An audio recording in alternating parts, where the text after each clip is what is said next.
Hello students, कैसे हैं आप लोग। उम्मीद करता हूँ ठीक होंगे, बढ़िया होंगे, अच्छी पढ़ाई कर रहे होंगे।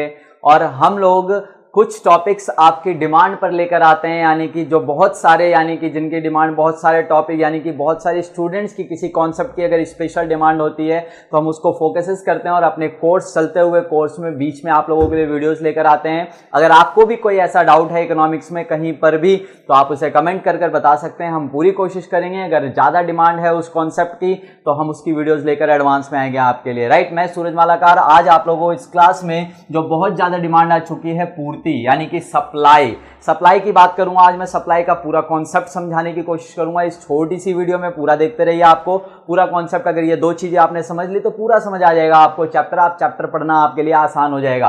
और आपने अगर डिमांड चैप्टर पढ़ा हुआ है यानी कि मांग चैप्टर पढ़ा हुआ है तब तो आप पूर्ति को आसानी से खत्म कर लेंगे सिर्फ कॉन्सेप्ट समझने के बाद। तो कॉन्सेप्ट है हमारे पास पूर्ति की अवधारणा, जो कॉन्सेप्ट चल रहा है देखिए पूर्ति की अवधारणा समझते हैं, यानी कि कॉन्सेप्ट ऑफ सप्लाई जो है क्या होता है। देखिए सिंपल सी बात यहां कहना चाहूंगा कि एक उत्पादक या फर्म भी लिख सकते हैं आप, एक उत्पादक या फर्म द्वारा एक निश्चित समय में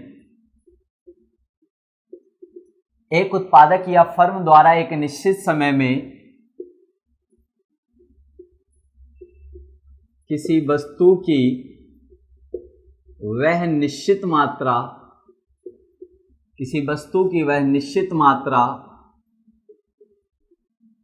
जिसे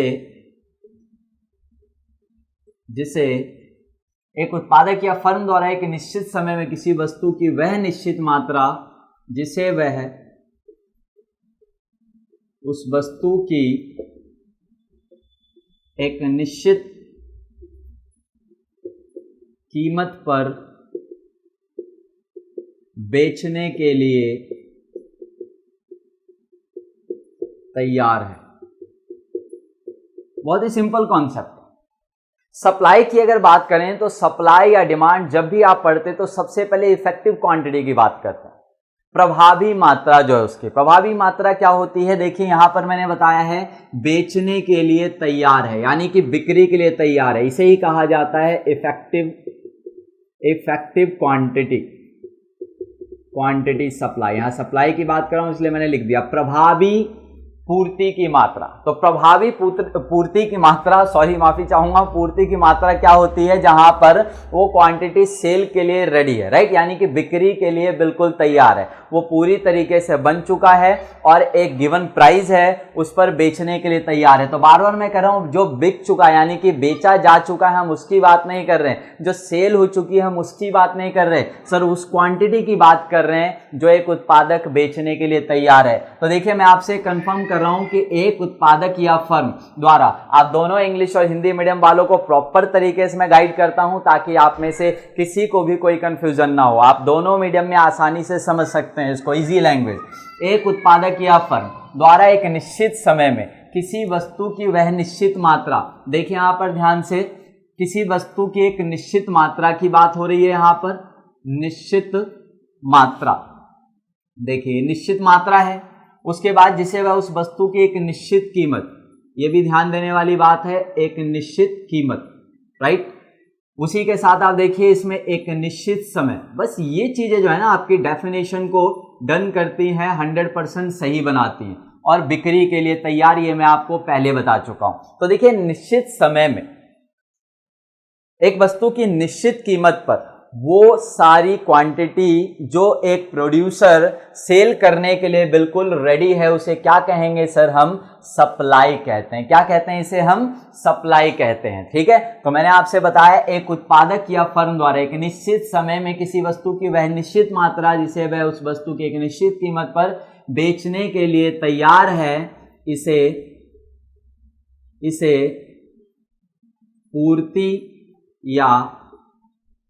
पूर्ति की मात्रा कहते हैं। ठीक है, ये ध्यान रखिएगा। तो सिंपल सी बात कहानी मैंने आपको ये समझाई है कि a fixed quantity of any output और any product a fixed quantity of any output or any product which is ready to sell by a producer or firm in a fixed period of time or in a given period of time at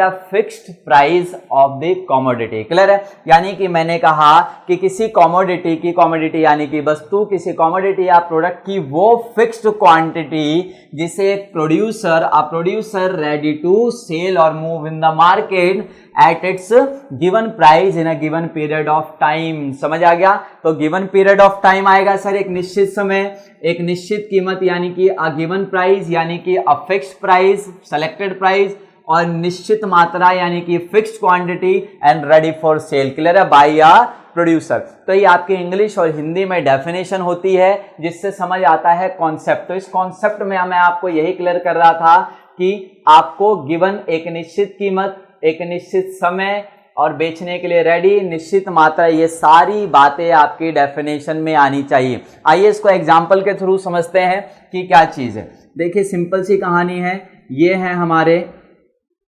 Munna भाई जी। कौन है sir? Munna भाई जी producer हैं, ये बहुत ही अच्छे producer हैं ये, राइट।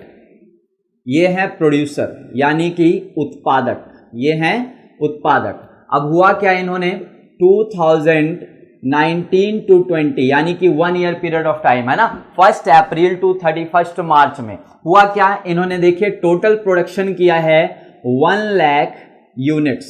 कितना? 1 लाख यूनिट्स ऑफ मोबाइल।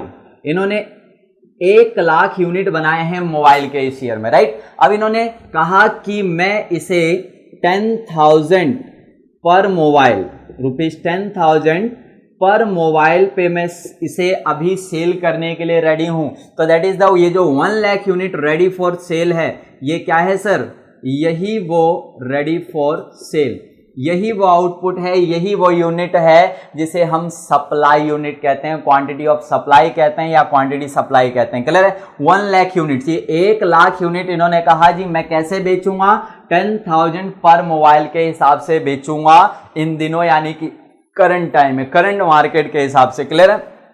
एक निश्चित समय का होना जरूरी है। क्यों होना जरूरी है? क्योंकि वहां पर जो कॉस्टिंग लगाई जाएगी वो सेम उसी समय की होगी। आने वाले समय में उसकी कॉस्टिंग चेंज हो सकती है, प्रॉफिट लेवल चेंज हो सकता है, टैक्सेस रेट चेंज हो सकते हैं, तो वहां पर प्रॉब्लम आएगी, फिर प्राइजेस चेंज होंगे। इसलिए एक गिवन पीरियड ऑफ टाइम की बात होती है, एक फिक्स पीरियड ऑफ टाइम, एक निश्चित समय में उसे बेचने के लिए तैयार है। समय बदलेगा, प्राइस बदल सकती है, प्राइस बदल सकता है, क्वांटिटी बदल सकती है। क्लियर है? तो सिंपल सी कहानी ये है कि एक मैंने कहा कि इस पीरियड ऑफ टाइम में उसने ये प्रोडक्शन किया है, 1 लाख यूनिट तैयार है, रेडी फॉर सेल है, और एक फिक्स प्राइस जब तक नहीं कंफर्म होगा एक प्रोड्यूसर को, मुन्ना भाई जी को जब तक ये नहीं पता लगा कि इसे कितने पर बेचना है, तब तक वो मना करेंगे, कहेंगे जी हमने कुछ आउटपुट नहीं किया, हम नहीं बेच रहे, अभी कुछ नहीं बेच रहे। जैसे ही उनके अकाउंटेंट ने या जिसने भी कॉस्टिंग की है, जैसे ही बता दिया कि सर 10,000 में हम सेल कर सकते हैं, जिसमें हमारा कॉस्ट भी है, प्रॉफिट भी है, टैक्स भी है, सब कुछ जुड़ा हुआ है, तब इन्होंने डिसाइड किया मुन्ना भाई जी ने कि हम 10,000 रुपये पर मोबाइल हम बेचने के लिए तैयार हैं, और हमारे पास क्वांटिटी कितनी है करंट टाइम पे, 1 लाख। समझ आ गया? तो सिंपल से आगे कॉन्सेप्ट है किसका? सप्लाई का। सप्लाई आपको समझ आ गया होगा, पूर्ति आपके पेपर में आता है या फिर क्वांटिटी सप्लाई आता है, आप समझ जाइए, आपको यही डेफिनेशन लिखनी है। इसी के साथ आपको एक और हिंट दे देता हूं, अगर आपके पेपर में सप्लाई की डेफिनेशन पूछी जाती है या इंडिविजुअल सप्लाई की डेफिनेशन पूछी जाती है, इंडिविजुअल सप्लाई का मतलब व्यक्तिगत पूर्ति, देखिए पूर्ति या व्यक्तिगत पूर्ति दोनों सेम ही है, ये डेफिनेशन दोनों में ही चलेगी, क्योंकि ये जो मैंने लिखा है एक उत्पादक या एक फर्म, ये जो लिखा है मैंने एक उत्पादक या एक फर्म, ध्यान से सुन रहे हैं ना, बिल्कुल देख पा रहा हूं मैं आपको, ध्यान इधर उधर बिल्कुल मत भटकाइए, सिर्फ वीडियो पे फोकस कीजिए, राइट। तो देखिए मैंने कहा कि एक उत्पादक या एक फर्म लगाने की वजह से कंफर्म हो जाता है ये इंडिविजुअल सप्लाई, यानी कि व्यक्तिगत पूर्ति की डेफिनेशन भी मानी जाएगी।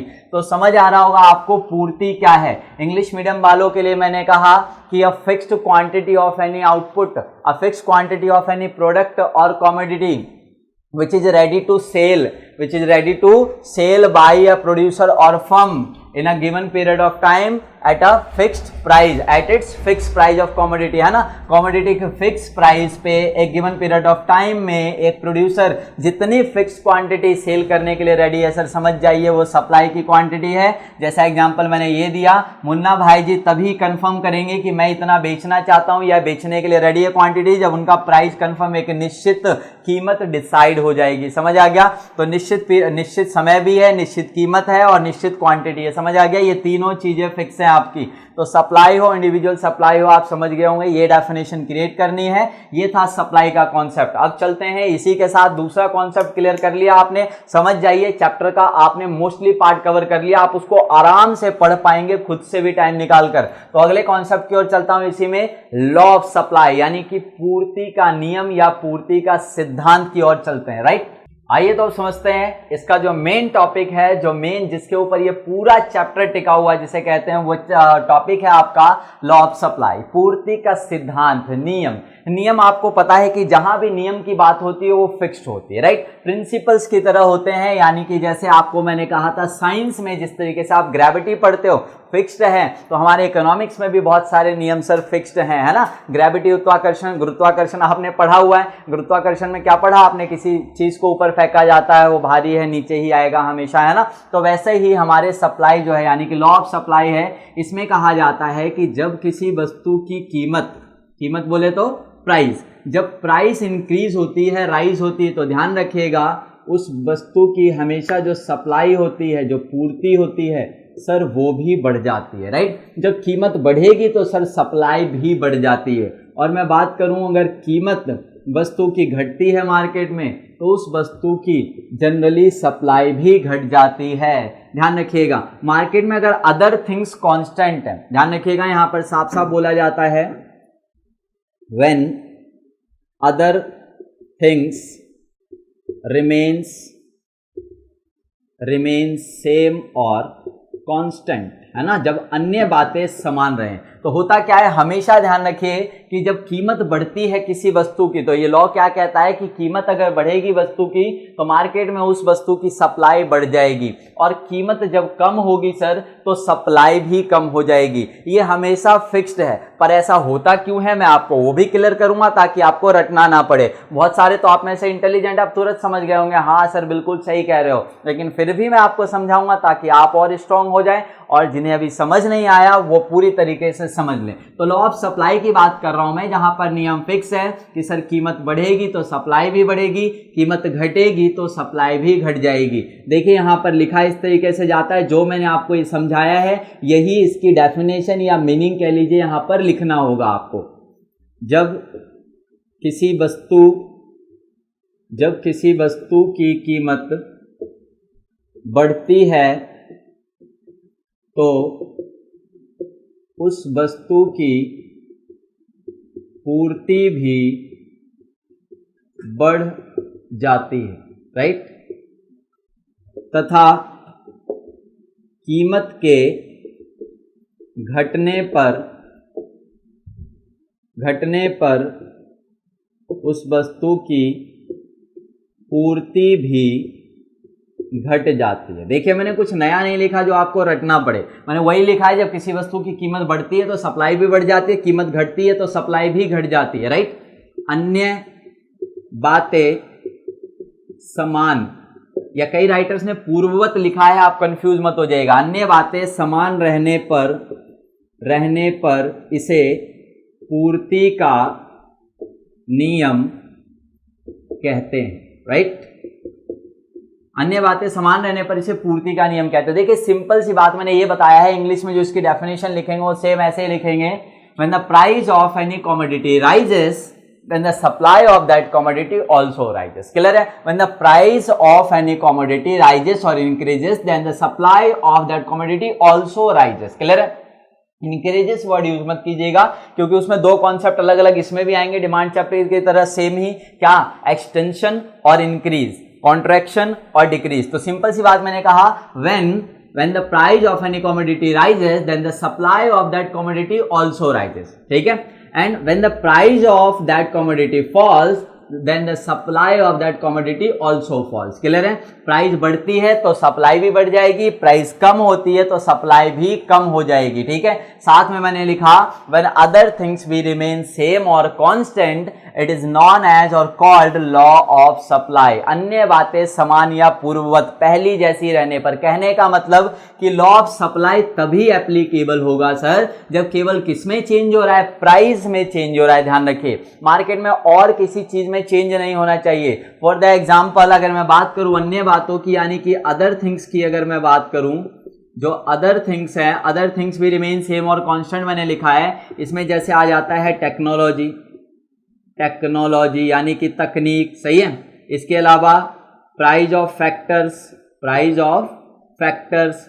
सिंपल सी बात यह है कि अगर टेक्नोलॉजी चेंज हो गई मार्केट में, टेक्नोलॉजी इंप्रूव्ड हो गई, टेक्नोलॉजी डाउन हो गई, ओल्ड हो गई है, या फिर price of factors, raw material की मान लीजिए कीमतें बढ़ गई बहुत ज्यादा, रॉ मटेरियल की कीमतें घट गई, इससे भी आपको पता है सप्लाई पे इफेक्ट पड़ता है. इसीलिए लॉ ऑफ सप्लाई जब हम बात करते हैं तो केवल कीमत में चेंज होने की बात करते हैं, प्राइस चेंज होने की बात करते हैं. सर अदर मार्केट में जो भी टेक्नोलॉजी थी वैसे ही है, प्राइस ऑफ फैक्टर्स वैसे ही हैं, हर चीज टैक्स सिस्टम वगैरह सब वैसा ही है और कुछ भी चेंज नहीं हुआ, तभी ये लॉ एप्लीकेबल है, वरना ये लॉ फेल हो जाएगा, यानी कि लॉ ऑफ सप्लाई फेल हो जाएगा वहां पर. क्लियर है? ध्यान रखिएगा इस बात को. तो मैंने आपको समझाया है लॉ ऑफ सप्लाई, जो आसानी से आपको समझ आ गया होगा. इसमें आपने एक और बात नोटिस की होगी कि always having always positive relation, having always positive relation between price of a commodity and its quantity supply. सही है? जो क्वांटिटी सप्लाई है, राइट, जो क्वांटिटी सप्लाई है और जो प्राइस है, जो वस्तु की कीमत है और जो वस्तु की पूर्ति की मात्रा है, उसमें हमेशा कैसा रिलेशन होगा? Direct relation. पॉजिटिव रिलेशन का मतलब है डायरेक्ट रिलेशन. डायरेक्ट रिलेशन का मतलब क्या है सर?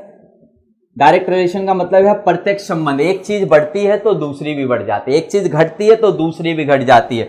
जो सेम डायरेक्शन होता है उसको कहा जाता है, सेम डायरेक्शन चेंज अगर होता है तो उसे कहा जाता है डायरेक्ट रिलेशन या पॉजिटिव रिलेशन. क्लियर है? देखिए, कीमत बढ़ रही है तो सप्लाई भी बढ़ रही है, कीमत घट रही है तो सप्लाई भी घट रही है. ये है आपका सेम डायरेक्शन चेंज, यानी कि एक ही दिशा में परिवर्तन अगर होता है, एक ही दिशा में परिवर्तन होता है तो उसे क्या कहा जाता है? प्रत्यक्ष संबंध कहा जाता है, धनात्मक संबंध कहा जाता है. तो हमेशा वस्तु की कीमत और वस्तु की जो पूर्ति की मात्रा है उसमें धनात्मक संबंध होगा. सिंपली आपको मैं याद दिलाता हूं, जो लॉ ऑफ डिमांड था वो जस्ट इसके अपोजिट था. वहां पर क्या था? Opposite relation. मार्केट में जब कीमतें बढ़ती हैं तो डिमांड हमेशा कम होती है. क्या होती है सर? डिमांड कम होती है, और प्राइजेस कम होते थे तो डिमांड बढ़ जाती है. तो वहां अपोजिट रिलेशनशिप था, इनडायरेक्ट रिलेशन, जबकि यहां डायरेक्ट रिलेशन है. आइए मैं आपसे बात कर रहा था ऐसा क्यों होता है, इसे समझ लीजिए, आपका भला हो जाएगा. देखिए, जब प्राइस बढ़ती है किसी चीज की, कीमतें बढ़ती है मार्केट में और बाकी चीजें अगर कांस्टेंट हैं तो सप्लाई क्यों बढ़ जाती है? क्योंकि मैं आपसे बात करूं,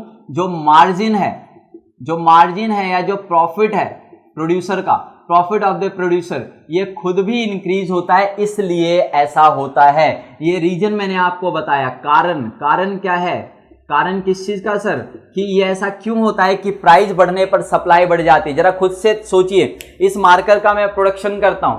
अब इस मार्कर के प्रोडक्शन में मान लीजिए पहले मेरे पास जो कॉस्टिंग थी वो 5 रुपए कॉस्ट आती थी और मैं इसे 8 रुपए में सेल करता था. कितनी सर? 5 रुपए कॉस्टिंग थी और मैं 8 रुपए में सेल करता था इसे. मानकर चलिए मार्केट में इसकी अचानक प्राइजेस बढ़ गई, इसकी प्राइजेस बढ़ गई हैं, यानी कि अब ये 9 रुपए में सेल हो रहा है, जबकि कॉस्टिंग मेरी अभी भी उतनी है. अब ये 10 रुपए में सेल हो रहा है, अभी भी कॉस्टिंग उतनी है. सर कॉस्टिंग उतनी कैसे? क्योंकि हमने एज्यूम कर रखा अन्य बातें समान है. मार्केट में जितना रॉ मटेरियल मिल रहा था, जितनी कॉस्टिंग आ रही थी, लेबरिंग लग रही थी, सब उतना ही है. लेकिन प्राइजेस मार्केट में बढ़ जाते हैं जब कमोडिटी के, तो सप्लाई वहां पर क्या करता है? कोई भी प्रोड्यूसर फटाफट उस कीमत पर सप्लाई करता है. जहां पर मेरा मार्कर 8 रुपए का बेचा जा रहा था 5 रुपए की कॉस्टिंग पर, आज भी कॉस्टिंग 5 रुपए, अगर मेरा मार्कर का प्राइस मार्केट में 10 रुपए हो चुका है, और वो कोई भी रीजन हो सकता है मार्केट में 10 रुपए प्राइस पे, तो मैं ज्यादा से ज्यादा क्वांटिटी सेल करूंगा. लेकिन अगर प्राइजेस कम हो गए मार्केट में किसी वजह से, तो आप क्या करेंगे? प्रोड्यूसर के नाते आप सप्लाई को कम कर देंगे,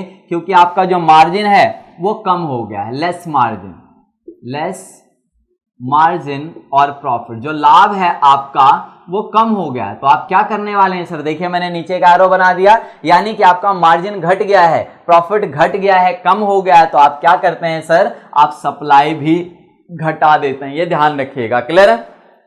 अभी मैंने कहा कि 5 रुपए कॉस्टिंग है, ये 8 रुपए पर पहले बेचा जा रहा था। मान लीजिए मार्केट में कोई कंपटीशन या किसी के कारण प्राइजेस जो है 7 रुपए हो गई है इसकी।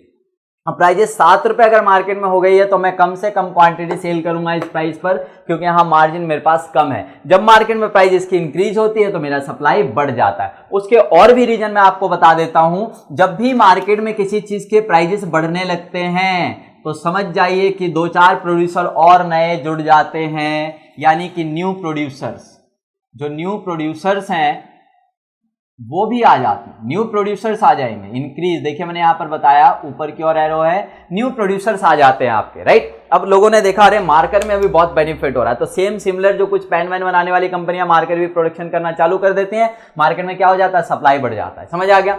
जब मार्केट में किसी चीज के प्राइसेस बहुत ज्यादा डाउन हो रहे हैं, लोगों को अच्छा प्रॉफिट ही नहीं हो रहा, अच्छा मार्जिन नहीं हो रहा, तो कई फर्में जो हैं वो एग्जिट कर जाती हैं। एग्जिटेड सम फर्म्स, कुछ फर्में जो है मार्केट को छोड़ देती हैं, चली जाते हैं, एग्जिट कर देती हैं। वो प्रोडक्शन करना बंद कर दिया उसने मार्कर का, क्योंकि उसे बेनिफिट नहीं दिखता इसमें, सही है। उसे किसी और चीज में बेनिफिट दिखेगा, वो उसका प्रोडक्शन करेगा। समझ आ रही है बातें। तो दोनों चीजें ध्यान रखिएगा। लॉ ऑफ सप्लाई सर हमेशा क्या दिखाता है, प्राइस और क्वांटिटी सप्लाई में हमेशा पॉजिटिव रिलेशन दिखाता है, यानी कि कीमतें बढ़ती हैं सप्लाई भी बढ़ जाएगी, कीमतें घटेंगी सप्लाई भी घट जाएंगी। उसका रीजन है सर क्या है, जब कीमतें बढ़ती हैं तो मार्जिन प्रॉफिट्स बढ़ जाते हैं प्रोड्यूसर्स के, कुछ न्यू प्रोड्यूसर्स भी आ जाते हैं और सप्लाई बढ़ जाती है आपकी। और अगर बात करूं प्राइजेस डाउन होते हैं, तो प्राइस डाउन होते हैं तो मार्जिन वगैरह कम हो जाते हैं, जिससे कम सप्लाई करते हैं आप लोग, कम प्रोडक्शन करते हैं, और कुछ फर्म भी एग्जिट कर चुके होते हैं मार्केट से, जिससे आपका सप्लाई घट जाता है मार्केट का, राइट। तो ध्यान रखिएगा, जब भी आप डेफिनेशन लिखें इसी के बेस पर लिखें। आप ये डायग्राम भी मतलब इस तरीके से आप बनाकर भी दिखा सकते हैं, कोई प्रॉब्लम नहीं है। ये जरूर लिखेगा अन्य बातें समान रहने पर, यानी कि वन अदर थिंग्स भी रिमेन सेम और कांस्टेंट। ओके, समझ आ गया। तो आप लोग प्लीज इस वीडियो को समझने के बाद 2 बार 3 बार देख लीजिए, ताकि कॉन्सेप्ट हमेशा के लिए क्लियर हो जाए। और हाँ, जाते जाते एक बात तो ध्यान रखो, रुक जाओ, लाइक कमेंट शेयर कर देना, ये मत भूलना, ये मेरा ही नाम है, ठीक है। लाइक कर दे वीडियो को, समझ आ रहा है, कमेंट कर दीजिए। और ये जो क्लासेज चल रही है स्पेशल क्लासेज है, स्पेशल ऑन डिमांड। अगर आपके पास भी कोई टॉपिक है, आप कमेंट सेक्शन में लिखकर भेजिए कि ये टॉपिक मुझे समझना है, हम उस पर कोशिश करेंगे। ज्यादा डिमांड होगी उस कॉन्सेप्ट की तो हम वीडियो बनाकर उसको अपलोड करेंगे। Okay, bye bye, tata, take care.